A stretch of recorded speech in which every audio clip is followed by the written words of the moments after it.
Kama alivyoongea ndugu yetu Sheikh Abubakar Bini, hili limekuwa ni jambo ambalo kwamba la tukera kwa muda wa miaka mingi sana, na ukiliangalia hata kisharia haya ni maonevu.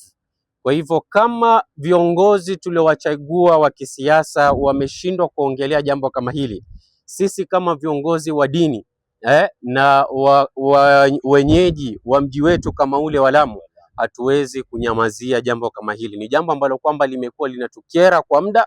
Haiwezekani mtu asafiri atoke mbali, lakini ikifika Minjila alale usiku ati aondoke asubuhi.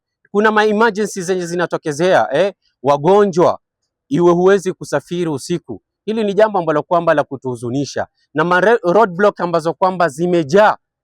Utapata kila mahala watu wanasimamishwa mchana, jua kali, wamama wajawazito, tunashukishwa, watu wanasachiwa mabagi zao, wengine bagi zao zinasachiwa hali ya kwa wao wenyewe hawako pale. Hili limekuwa ni jambo ambalo kwamba linatukera kwa muda mwingi sana, na hatuwezi kulinyamazia.